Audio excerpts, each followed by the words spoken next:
প্রিয় শিক্ষার্থীরা, RTL learning জোনের পক্ষ থেকে তোমাদের স্বাগতম। আমরা ফিজিক্সের পরমাণু অধ্যায় সম্পর্কে জানি, যেটাকে অ্যাটমিক ফিজিক্স বলা হয়। অ্যাটমিক ফিজিক্স বা আধুনিক পদার্থবিজ্ঞান যেটাই বলি না কেন, এই চ্যাপ্টারগুলো এখানে সাধারণত দুইটা চ্যাপ্টার ডুয়েট অ্যাডমিশনের জন্য ফোকাস করা হয়।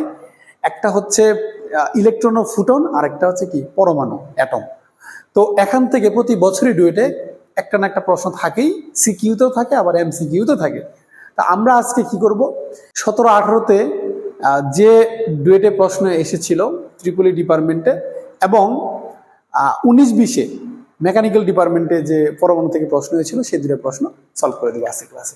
তাহলে সেই দুটো সমাধান করার আগে আমরা বিগত ক্লাসে যেগুলো সূত্র সলভ করেছিলাম, এই যে তেজস্ক্রিয় ক্ষয় সূত্র, তারপরে তেজস্ক্রিয় রূপান্তর সূত্র, তারপরে অর্ধায়ু এবং হচ্ছে অর্ধায়ুর সাথে অবক্ষয় দ্রবকের সম্পর্ক এবং গড় আয়ু এগুলা নিয়ে আমরা পড়াশোনা করেছিলাম। তো এই যে আমাদের অঙ্ক, তার আগে দেখো আমরা একটা কাজ করি, সূত্রগুলো আগে লিখে দিই। কেমন? আগে সূত্রগুলো লিখে দিই, তাহলে তোমাদের অঙ্কগুলা সহজে ধরতে সুবিধা হবে।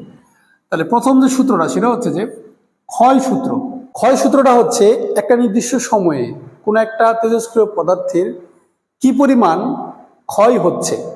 যেমন একটা ইউরেনিয়াম একটা পদার্থ আছে, নির্দিষ্ট সময়ে, একটা নির্দিষ্ট সময়ের মধ্যে তার কি পরিমাণ ক্ষয় হচ্ছে, অথবা বলতে পারি কি পরিমাণ সে ভেঙে যাচ্ছে সেটা। তাহলে সেটার সূত্রটা কি শিখছিলাম? আমরা শিখছিলাম ডিএন ভাগ ডিটি সমান সমান কি শিখছিলাম? Minus lambda N. এটা আমরা 1 নম্বর সূত্র শিখছিলাম। 2 নম্বর সূত্র শিখছিলাম যে এই যে একটা পদার্থ ভেঙে যাচ্ছে বা ক্ষয় হচ্ছে, হওয়ার পরে তার অবশিষ্ট পরমাণু বা যেটাই বলি না কেন, তাহলে অবশিষ্ট অংশটাকে আমি বলছিলাম এন। তাহলে এন এর পরিমাণটা বের করার জন্য একটা প্রমাণও শিখছিলাম, সূত্র শিখছিলাম। সূত্রটা কি? এন সমান সমান n0 এর উপরে মাইনাস ল্যামডা টি। এটা ছিল আমাদের 2 নম্বর সূত্র, মানে অবশিষ্ট পরমাণু কতটুকু আছে সেটা বের করার জন্য এই সূত্রটা। আর 3 নম্বর সূত্রটা শিখছিলাম যে কোনো একটা পরমাণু, যে কোনো একটা ইউরেনিয়াম একটা পদার্থ, ধরো একটা তেজস্ক্রিয় পদার্থ, সে অর্ধেক পরিমাণ ভাঙবে, মানে ঠিক অর্ধেক পরিমাণ ভাঙতে তার যে সময়টা লাগে, ঠিক অর্ধেক পরিমাণ, একে বলা হয় অর্ধায়ু বা অর্ধেকায়, যেটাই বলি সেটাই এই যে অর্ধায়ু, একে বলা হয় কি? অর্ধায়ু। তার অর্ধায়ুকে প্রকাশ করা হয় টি হাফ দ্বারা। অর্থাৎ তার জীবনের, তার এই যে ইউরেনিয়াম একদম 0 থেকে শুরু করে একদম n0, ধরো তার বর্তমান পরমাণু সংখ্যা n0, সে একদম n পর্যন্ত আসবে, মানে n মানে ধরো 0 হয়ে গেল, একদম নিঃশেষ হওয়ার আগে বা নিঃশেষ হওয়ার ঠিক মাঝামাঝি সময়টাকে আমরা কি বলবো? তাহলে আগেরটার অর্ধেক না, মাঝামাঝি সময়টা। তাহলে এই যে অর্ধেক, তার মানে এর লাইফ টাইম, এর অর্ধেক সময়টাকে বলা হয় অর্ধায়ু। তাহলে যে অর্ধায়ু সমান সূত্রটা কি শিখছিলাম আমরা? 0.693 ভাগ হচ্ছে ল্যামডা, এটা শিখছিলাম। এটা আরেকটা সূত্র শিখছিলাম 4 নাম্বারটা, যে গড় আয়ুকে কি বলা হয়? যদি গড় আয়ু বলা হয়, তাহলে গড় আয়ুর সাথে এই টায়ের সম্পর্ক, গড় আয়ু হচ্ছে টাউ, গড় আয়ুকে বলা হয় টাউ, এই যে টাউ বলা হয়। টাউ সমান সমান কি? টাও হচ্ছে এই ল্যামডার অর্ধেক, মানে সরি এই ল্যামডার উল্টা, অর্থাৎ 1 ভাগ ল্যামডা। এটা হচ্ছে টাও এর সূত্র। তাহলে 1 ভাগ যদি ল্যামডা হয়, তাহলে আমি কি বলতে পারি না যে তাহলে 0.693, তাহলে যে এখানে কি আছে, মনে একটা 1 আছে, তাহলে 1 ভাগ ল্যামডা সমান কি? তাহলে টাও বলতে পারি না। তাহলে কিন্তু অর্ধের সূত্র হচ্ছে 0.693 ভাগ ল্যামডা সমান সমান কি? 0.693 টাও। ঠিক আছে, এই হচ্ছে আমাদের 4টে সূত্র। আমরা এই 4টে সূত্র দিয়ে পরমাণু অধ্যায়ের মেন অঙ্কগুলো যেগুলা দুইটা আসছে, আমি এরকম 2টা প্রশ্ন তোমাদেরকে সলভ করে দিচ্ছি। দেখো, প্রথম প্রশ্ন যেটা, সেটা আসছে কত সালে? আচ্ছা, 17-18 সালে দেখাই। 17-18 সালে এটা হচ্ছে ত্রিপলি ডিপার্টমেন্টের প্রশ্নটা এসেছিল, ত্রিপলিতে এই প্রশ্নটা এসেছিল। আর ডুয়েট প্রশ্ন প্যাটার্নটা হচ্ছে কিরকম? প্রথমে ইংলিশে লেখা থাকে, তারপর বাংলাতে লেখা থাকে। কেউ যদি চাও ইংলিশে আনসার করবা, তুমি আনসার করতে পারো, অথবা বাংলাতে দেখে আনসার করবা। কথা হচ্ছে অনেক সময় যে বাংলাতে নিচে লেখা আছে বাংলাতে, ঠিক আছে, বাংলাতে লেখা আছে, তো অনেক সময় হয় কি যে এই ইংরেজিটা মানে রাইট থাকে, বাংলাতে ভুল থাকে। সবসময় ইংলিশটা ফলো করতে হয়। খেয়াল করে দেখো, এখানে লেখা আছে হ্যাডনের, এটা কিন্তু হয়নি, এটা হচ্ছে র্যাডন হবে, যে র্যাডন। তাহলে এটা আসলে উচ্চারণটা কি? র্যাডন দেখবা, যে র্যাডন, তার মানে এটা অবশ্যই র্যাডন হবে। তার মানে যে বললাম বাংলাতে ভুল থাকতে পারে, তোমাকে অবশ্যই ইংলিশটা ফলো করতে হবে। এটা কিন্তু টেকনিক, যারা ডুয়েটে অ্যাডমিশন দিবা বা দিচ্ছ, তোমরা এটা ভালো মতো খেয়াল রাখবা। তাহলে র্যাডনের অর্ধায়গত 3.62 দিন। তাহলে তার অর্ধায়ু, তাহলে অর্ধেক, তাহলে আমরা কাজ করি, সাইড দিয়ে লিখে ফেলি হিয়ার ডাটা, কি দেওয়া আছে সবাই লিখে ফেলি, আমরা এটাকে সলিউশন লিখি। তাহলে বলছে অর্ধায়ু, তাহলে আমি কি বলতে পারি? অর্ধায়ু মানে কি? অর্ধায়ু হচ্ছে টি হাফ, তাহলে কত সেটা? 3.82 দিন। দিনকে আমরা কি ডে ডে ডি লিখলাম, ঠিক আছে, ডি লিখলাম, বুঝে নিও তোমরা। বলছে কত সময়ে রেডনের, এটা রেডনের, হ্যাঁ, কত সময় রেডনের 60% ক্ষয় হবে। তাহলে অর্ধায়ু দেওয়া আছে, তাহলে অর্ধায়ু থেকে আমার প্রথম কাজটা হচ্ছে আমরা এখান থেকে ওই যে ল্যামড়া ছিল না, ল্যামড়ার মানটা বের করবো। কারণ বলছে যে কত সময়ে, তাহলে টি এর মান চাইছে, রেডনের 60% ক্ষয় হবে। তাহলে 60% ক্ষয় হওয়ার পরে রেডনের একটা বর্তমান অবস্থা থাকবে, তখন কি সেটাকে কি বলবো আমরা, এন বলবো। তাহলে এই যে আমরা তাকে এন বলবো, তাহলে এন পর্যন্ত যেতে গেলে আমাকে কি করতে হবে, এন পর্যন্ত যেতে গেলে আমাকে কি লাগবে, ওই যে এন সমান এন জিরো সূত্রটা ব্যবহার করতে হবে। তখন কিন্তু আমার ওখানে কি লাগবে, ল্যামড়া লাগবে। ল্যামড়া ছাড়া কিন্তু আমি কিচ্ছু করতে পারবো না।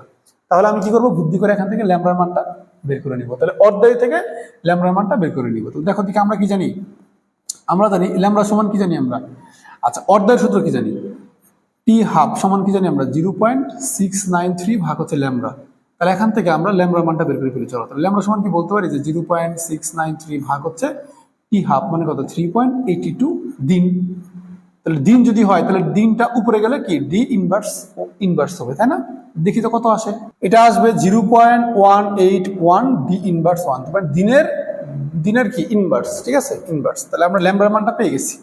আচ্ছা, তাহলে ল্যামড়ার মানটা পাওয়ার পরে এরপরে করণীয়টা কি, দেখো কি বলছে যে, তাহলে এটুকু কাজ শেষ করলাম। এবার হচ্ছে কত সময়ে রেডনের 60% ক্ষয় হবে। আচ্ছা, ক্ষয় হবে 60%, কিন্তু আছে কতটুকু আমাকে ধরো, আমি তোমাদেরকে বললাম যে আমি 2012 সালে কোটিপতি ছিলাম।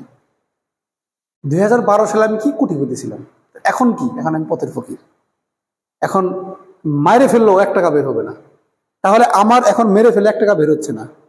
তাহলে আমি যদি বলি 12 সালে কোটিপতি ছিলাম, তাহলে সেই কোটিপতির কি বয়ান দিয়ে লাভ আছে এখানে? বিষয়টা হচ্ছে এরকম, এই বিষয়টা আর কিছুই না। বলছে কত সময় রেডনের 60% ক্ষয় হবে। আচ্ছা, ক্ষয় কতটুকু হবে তার থেকে ইম্পর্টেন্ট হচ্ছে তার আছে কতটুকু, ভাই তার আছে কতটুকু সেটা নিয়ে কাজ করতে হবে। অঙ্ক করবো সে কতটুকু ক্ষয় হবে সেটা দিয়ে আমার লাভ নেই, আমার লাগবে কতটুকু আছে। তাহলে কতটুকু তার কি আছে, বলছে 60% ক্ষয় হবে, তাহলে অবশিষ্ট অংশ কতটুকু। আচ্ছা, আমরা তাহলে এখানে বলি যে অবশিষ্ট পরমাণু সংখ্যা লিখে, অবশিষ্ট পরমাণু সংখ্যা কি এন, তাই না? অবশিষ্ট পরমাণু সংখ্যা কি এন। তাহলে এন সমান কি বলতে পারি, 40% আছে। তাহলে 40% কার আছে, 40% কি আগের 40% না, পার্সেন্ট বলছে কত সময় রেডনের 60% ক্ষয় হবে। তাহলে 40% আছে কার, আগের, আগে মানে এন জিরো। মনে আছে যে তোমাদের এগুলো যে পড়া নিয়ে আসছিলাম, এই যে এখানে দেখো যে এন সমান এন জিরো, দেখছো? তাহলে এন জিরো মানে হচ্ছে আগের অবস্থা, অর্থাৎ এন জিরো হচ্ছে তার আগের অবস্থা, আর পরবর্তীতে এন মানে ছোট হয়ে আসছে। এন বর্তমান সংখ্যা বা অবশিষ্ট অংশ, আর এন জিরো মানে আগের যে অবস্থাটা। তাহলে আগের থেকে 40% তার বর্তমানে আছে। যে বলছি অবশিষ্ট পরমাণু সংখ্যা, তুমি চাইলে যদি এত বাংলা কথা না বুঝো তাহলে আরো সহজ করে বলি, বর্তমানে অবশিষ্ট পরমাণু সংখ্যা হচ্ছে এন সমান 40% ইন্টু হচ্ছে এন জিরো। তাহলে আমি যদি এটাকে এভাবে বলি, এভাবে বলতে পারি না আমরা যে এন ভাগ হচ্ছে এন জিরো। দেখো এন ভাগ এন জিরো মানে কত, তাহলে 40% মানে কি 40 ভাগ 100, তার মানে কি হচ্ছে এখানে দাঁড়াচ্ছে কত, অর্থাৎ 0.4। তার মানে 0.4 এন ভাগ এন জিরো মানটা আমরা পেয়ে গেছি, তাই না? এন ভাগ এন জিরো মান পেয়ে গেছি। এখন আমাকে বলছে যে কত সময়, মানে আসলে আমাকে চাইছে টি এর মানটা চাইছে, বুঝতে পারছো, টি এর মানটা চেয়েছে। তাহলে এখন আমরা লিখি যে আমরা কি জানি, আমরা একটা ভালো একটা সূত্র জানি, সেটা হচ্ছে এন মানে অবশিষ্ট অংশটা সমান সমান এন জিরো ই এর উপরে মাইনাস ল্যামডা টি। এটা আমরা সূত্র জানি না, 1 নম্বর সূত্রটা, সরি 2 নম্বর সূত্রটা। তাহলে দেখো দেখি এই এন জিরোটাকে এই পাশে নিয়ে আসি, তাহলে কি থাকে এখানে ই এর উপরে মাইনাস ল্যামডা টি থাকে। এখন এন বা এন জিরো মান তো আমি জানি 0.4, তাহলে বসে দিলাম 0.4 সমান সমান ই এর উপরে মাইনাস, আচ্ছা ল্যামডার মান তো আমি জানি যে বসাইছি 0.181, 0.181, তারপরে হচ্ছে টি। তাহলে এখন কি আমরা দেখো দিকে আমরা কি এটা এখন করে ফেলতে পারবো না, বাকিটা পারবো না সবাই। এই যে ইটাকে এই পাশে নিয়ে আসি, তো ইটাকে এই পাশে কি হবে, লন হবে। তাহলে লন 0.4 সমান সমান কি হবে, এখানে থাকবে মাইনাস 0.181 ইন্টু টি। তাহলে এখন আমাদের আর কোনো কাজ নেই, এখন আমাদের কাজ কার, ক্যালকুলেটরের কাজ। তাহলে ক্যালকুলেটর চাপ দিই আমরা, ক্যালকুলেটর চাপ দিলে কি হবে, এই যে লন 0.4, তাহলে লন 0.4 ভাগ হচ্ছে কত, মাইনাস 0.181। দেখো তো ক্যালকুলেটর চাপ কত আসে, আসবে 5.06 ডি দিন, ঠিক আছে? তাহলে সময় কতটুকু, এত দিন। এটা হচ্ছে আমাদের কাঙ্ক্ষিত আনসার, বুঝতে পারছো? তাহলে কিন্তু আমরা মোটামুটি অঙ্কটা করে ফেলছি। অনেক ইম্পর্টেন্ট অঙ্ক, এবং এই অঙ্কটাই 17-18 সালে ডুয়েটে আসছিল। এটা কিন্তু ভবিষ্যতে তোমাদেরও আসতে পারে, ঠিক আছে? যেন ভালো করে এটা পড়বা, অনেক মজার একটা অঙ্ক। শুধু মনে রাখবা কত পার্সেন্ট ক্ষয় হচ্ছে, ক্ষয়টা বাদ দিয়ে কতটুকু আছে সেটা নিয়ে কাজ করবা। আর বুদ্ধি করে যদি অর্ধায়ু দেওয়া থাকে তাহলে অর্ধায়ু থেকে কষ্ট করে কি করবা, অর্ধায়ু থেকে তুমি ক্ষয় ধ্রুবকের মানটা কষ্ট করে বের করে ফেলবা। এটা হচ্ছে তোমার কাজ। তাহলে চলো আমরা দুইটা আসছে আরেকটা অঙ্ক দেখি। যে মেকানিক্যাল ডিপার্টমেন্টে এটা আসছিল, আর ট্রিপলি ডিপার্টমেন্টে লাইট থেকে প্রশ্ন আসছিল। হ্যাঁ, যেবার আমি আমাদের সময় আর কি ট্রিপলি ডিপার্টমেন্টে পরীক্ষা দিয়েছিলাম, আমাদের সময় আর লাইট থেকে আসছিল, আর মেকানিক্যালে এই পরমাণু থেকে আসছিল। হয় পরমাণু থেকে প্রশ্ন দেয়, না হয় আলু থেকে প্রশ্ন দেয় আর কি, যে কোনো একটা। হয় এটা দিবে, না এটা বন্ধ মানে অফ রাখবে, হয় এটা দিবে, এটা অফ রাখবে। ঠিক আছে, চলো আমরা পরের অঙ্কটা করে ফেলি। পরের কি বলছে এখানে, এই যে ইংরেজিতে লেখা আছে, ইংরেজিটার অবশ্যই হেল্প নিবা, কারণ বাংলাতে ভুল থাকতে পারে, বা বাংলাতে যে জিনিসটা ভুল বুঝবা না সেটা কি করবা, ইংরেজির হেল্প নিবা। দেখো আমরা আসলে বাংলাটা পড়ি, আমরা বাংলা পড়ে অভ্যস্ত বাঙালি মানুষ। 1 গ্রাম কি বলছে, 1 গ্রাম রেডিয়াম। সবসময় কিন্তু রেডিয়াম বলে, রেডিয়াম, ইউরেনিয়াম, ঠিক আছে, এগুলা সাধারণত বলা যায়, কারণ এগুলা জনপ্রিয় তেজস্ক্রিয় পদার্থ। তাহলে রেডিয়াম 5 বছর, তাহলে সময় কত, সময় হচ্ছে 5 বছর, 5 বছর। আচ্ছা, আমরা এই প্রশ্নটা সলভ করার সময় খেয়াল করে দেখা, এখানে কি আছে, 1 গ্রাম রেডিয়াম 5 বছর, এটা কি আলফা। আসলে এটা ইংরেজিতে হচ্ছে, এটা হচ্ছে আলফা রশ্মি, বুঝতে পারছো, এটা হচ্ছে আলফা। মানে 1 গ্রামের রেডিয়াম, 1 গ্রাম পরিমাণ রেডিয়াম সে কি করছে, আলফা রশ্মি নির্গত করছে, কত, 5 বছর করার পরে তার শক্তি বা ক্ষয়, তার ক্ষয় কতটুকু হয়েছে, 2.1 মিলিগ্রাম পরিমাণ ক্ষয় হয়েছে। তার মানে এটা কিন্তু ভর দেওয়া আছে। খেয়াল করলে দেখবা আগের বার যেগুলো শিখছিলাম, মানে এন মানে আমরা কি জানি, এন মানে জানি পরমাণু কি জানি আমরা, সংখ্যা। তাহলে শুধুমাত্র পরমাণু সংখ্যা, যদি এখানে কোথাও পরমাণু সংখ্যা বিষয়টা না থাকে, যদি ভর দিয়ে থাকে, এখানে কিন্তু ভর আছে, তাহলে ভর, তাহলে আমরা এটা কি করবো জানো, তাহলে বলছি 1 গ্রাম রেডিয়াম, তাহলে আমরা এটাকে যেহেতু ভর দেওয়া আছে, ভর, তাহলে এটাকে আমরা সবগুলাকে এই এনটাকে যদি ভর হিসেবে ধরি, মানে পরিমাণ, আসলে এন মানে একটা পরিমাণ, এন বলো N0 বলো একটা পরিমাণ, তাহলে তার প্রাথমিক পরিমাণটা কত, দেখো তাহলে তার প্রাথমিক পরিমাণ কত, প্রাথমিক N0 বলা হয়, তাহলে N0 কে আমি বলতে পারি 1 গ্রাম, 1 গ্রাম বললাম, বুঝতে পারছো। তারপর কি হচ্ছে, বিকিরণের ফলে 2.1 মিলিগ্রাম কমে যায়। আমি আবারও বলতেছি, কতটুকু কমে গেছে সেটা কিন্তু ব্যাপার না। ধরো আমি তোমাকে বললাম যে আমার পকেট থেকে 1 লাখ টাকা কমে গেছে, মানে আমার পকেট থেকে 1 লাখ টাকা নাই হয়ে গেছে বা ক্ষয় হয়ে গেছে। তা এখন আমি এই 1 লাখ শুনে মনে হতে পারে আমি অনেক বড় লোক, কিন্তু বর্তমানে আমার অবস্থা কি, আমার পকেটে ছিল 1,02 টাকা, 1,02 টাকা ছিল। তার মানে বর্তমানে আমার কি আছে, পকেটে 2 টাকা আছে, 1 লাখ টাকাই নাই। তাহলে 1 লাখ টাকা ছিল, বড় লোক ছিলাম, সেটা থেকে ইম্পর্টেন্ট হচ্ছে কতটুকু আছে। এখানে বলছে 2.1 মিলিগ্রাম কমে গেছে, আছে কতটুকু, তাহলে অবশিষ্ট কতটুকু আছে, তাহলে অবশিষ্ট দেখো, অবশিষ্টকে আমরা কি দ্বারা প্রকাশ করি, এই অবশিষ্টকে আমরা কি বলি, N0 বলি না, N0। আগে বলছিলাম এটা পরমাণু সংখ্যা, এখন কিন্তু আমরা ভর চলে আসছে, আমরা ভর দিয়ে কাজ ছেড়ে দিব। তাহলে কতটুকু আছে, তাহলে ছিল কি 1 গ্রাম। আচ্ছা, কাজ করি, এই অবশিষ্টটাকে আমরা এখানে লিখি, যেহেতু জায়গা ওখানে কম, তাহলে এখানে বলি অবশিষ্ট কি, ভর। তাহলে আমরা অবশিষ্টকে কি বলবো, আচ্ছা অবশিষ্টকে আমরা N দ্বারা প্রকাশ করছি, N0 না, N0 মানে প্রাথমিক, আর Nটা মানে অবশিষ্ট। N সমান তাহলে কি হচ্ছে, আগে ছিল 1, আর এখন কি হয়েছে 2.1 মিলিগ্রাম। 2.1 মিলিগ্রাম মানে কি, এর ইনভার্স 3, তাহলে এত গ্রাম। তাহলে এখান থেকে আমরা এটাকে মাইনাস করে কত পাবো দেখি তো, তাহলে আমরা 1 থেকে 2.1 গুণন 10 ইনভার্স 3 কে মাইনাস দিই, তাহলে পাবো হচ্ছে 0.9979 এত গ্রাম। তাহলে আমার কাছে এতটুকু পরিমাণ বর্তমানে আছে। তাহলে চলো আমরা সূত্র দিকে চলে যাই। আমাদের বের করতে বলছে অর্ধায়ু কত, আমাকে বের করতে বলছে টি হাফ কত হবে, এবং গড়ায়ু কত হবে, গড়ায়ু তাও কত হবে, এটা বের করতে বলছে। তাহলে প্রথমে আমরা লিখি যে আমরা কি জানি বলো, আমরা সূত্রটা কি জানি, সূত্রটা জানি হচ্ছে n সমান N0 এর উপরে মাইনাস ল্যামডা টি।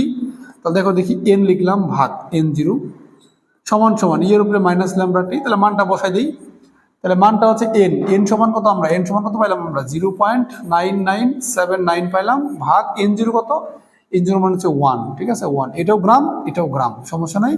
এর উপরে মাইনাস ল্যামডা, টি এর মান কত পাইছি আমরা, যে 5 বছর, তাহলে 5। তাহলে এখান থেকে আমরা বাকিটা কাজ করে ফেলি, এই যে ইটাকে এই পাশে নিয়ে আসি, তাহলে লন হবে, লন কত হবে, 0.9979 ভাগ হচ্ছে 1 সমান মাইনাস ল্যামডা ইন্টু 5। তাহলে তোমরা যদি এখানে ক্যালকুলেশন করো, তাহলে এখান থেকে ল্যামডা একটা মান পেয়ে যাবে। তাহলে ল্যামডা মানটা কত পাবো দেখো দেখি, কত পাবো, আমরা লন আনসার দিলাম, তারপর হচ্ছে ভাগ দিব 5, এটা করে দেখো মাইনাস আসবে উত্তর। তাহলে আমরা ল্যামডা পাবো মাইনাস মাইনাস কাটা যাবে, তাহলে 4.20 গুণন 10 ইনভার্স 4, এত কি হবে, এটা কিন্তু ইয়ার, 5 বছর, তাহলে ইয়ার ইনভার্স হবে। তাহলে আমরা এখান থেকে ল্যামড়া মানটা পেয়ে গেলাম, কিন্তু ল্যামড়া মানটা পাইলে তো হবে না, আমাকে বের করতে বলছি কি অর্ধায়ী কত আর গড়াই কত। তাহলে এই যে এই প্রশ্নটা এই মেকানিক্যালে যা আসছিল, এটা অনেক স্টুডেন্ট ভুল করছিল। কেন ভুল করছিল জানো? কারণ হচ্ছে যে আমরা সবাই এন মানে হচ্ছে পরমাণু সংখ্যা বুঝে অভ্যস্ত, শুধু পরমাণু সংখ্যা না। মনে রাখবা, যদি কোনো কারণে ভর দিয়েও দেওয়া থাকে, তাহলে আগে একটা ভর ছিল, পরে ভর এতটুকু হয়েছে, তাহলে অবশিষ্ট অংশ কতটুকু আছে এবং আগে কতটুকু ছিল সেটা যদি ভরও হয়, তারপরে আমরা সেটা কি করতে পারি, সেটা দিয়ে লিখতে পারি। এই যেমন আমি লিখছি এন সমান 1 গ্রাম, এর মানে হচ্ছে হাসবে, ভর মানে তো এম দ্বারা প্রকাশ করা হয়, মাস এম ভর, আমি লিখছি N0। থাকুক না, অঙ্ক যেভাবে বলছে আগের কতটুকু ছিল আর পরে কতটুকু হয়েছে, এটাকে আমরা আগেরটাকে বলবো N0 আর পরেরটাকে বলবো হচ্ছে N। তাহলে আমরা কিন্তু এভাবেই অঙ্কটা করে ফেললাম। দেখো অঙ্কটা কিন্তু হয়ে যাবে, অঙ্কটা কিন্তু হয়ে যাবে। এবার দেখো তাহলে আমরা চাইছে কি, দেখো আস্তে আস্তে আমাকে এটা করে ফেলি। আমি এদিকে করি, আমার কাছে চাইছে কি, এখানে চাইছে যে অর্ধায়ু কতটা, দেখো দেখি দাগ দিলাম। তাহলে আমরা 1 নম্বর বের করবো হচ্ছে অর্ধায়ু কত। অর্ধায়ু কত, অর্ধায়ুকে বলা হয় টি হাফ। সূত্র কি জানি আমরা, 0.693 ভাগ হচ্ছে ল্যামড়া। তাহলে এই 0. ল্যামড়ার মানটাকে দ্বারা যদি ভাগ করে দিই, তো দেখো দেখি 0.693 কে যদি আমরা এটা দ্বারা ভাগ করে দিই, কত আসবে? আসবে 1648.267। তাহলে এত অর্ধায়ু কি, এত বছর, এটা কিন্তু ইয়ার, ঠিক আছে, এটা কিন্তু ইয়ার একটা আনসার। তার মানে এই যে পরমাণুটা অর্ধেক পরিমাণ ভাঙতে তার সময় লাগবে 1648 বছর। দেখতে পাচ্ছ 1648.267 বছর, এত বছর লাগবে। আর 2 নাম্বার বলছে কি গড়াই কত হবে। তাহলে গড়াই মানে টাও, এই যে টাও সমান আমরা সবাই জানি, টাও সমান কি 1 ভাগ ল্যামড়া, একদম সিম্পল সূত্র 1 ভাগ ল্যামড়া। অথবা আরেকটা কি জানি, অথবা আমরা এই অর্ধায়ু দিয়েও সূত্র লিখতে পারি, তবে আমরা 1 ভাগ ল্যামড়া লিখবো, এটাকে আমরা উল্টাই দিব আর কি। তাহলে 1 ভাগ ল্যামড়া, তাহলে এই যে পুরো যে মানটা আছে, এই ল্যামড়ার মানটাকে আমরা কি করবো, -4.20 গুণন 10⁻⁴, একে আমরা কি করবো, আচ্ছা মাইনাসটা লেখা দরকার নাই তো, একে আমরা কি করবো, ওই যে 1 দ্বারা ভাগ করে দেবো। দেখো 1 দ্বারা ভাগ করে দিচ্ছি, আমরা পেয়ে গেলাম কত, 2380.95। এত কি, এত অবশ্যই ইয়ার হবে, বছর, তাই না? সব যেহেতু এখানে ইয়ার ইনভার্স, তাহলে সব বছর হবে ইয়ার। তাহলে এটা হচ্ছে আমাদের কাঙ্ক্ষিত আরেকটা প্রশ্নের উত্তর। তাহলে আমরা এখান থেকে গড়ায়ু কতটুকু, তারপর অর্ধায়ু কতটুকু সব বের করে ফেললাম। তাহলে কোন জায়গায় স্টুডেন্টরা এই অঙ্কটাতে ভুল করছিল, আশা করি তোমরা ক্লিয়ার হয়ে গেছো। তোমাদের এই ধরনের অঙ্ক আসতে পারে, এবং এই ধরনের অঙ্ক আসলে কিন্তু কেউ ভুল করবে না, ঠিক আছে? আশা করি অঙ্কটা তোমরা বুঝতে পারছো। তাহলে ডুয়েটের যে প্রশ্ন বিগত সালে যেগুলো আসছে, আমরা আস্তে আস্তে সবগুলোই তোমাদেরকে কভার করাই দিব, তোমরা ভিডিও আকারে সবগুলো পেয়ে যাবে।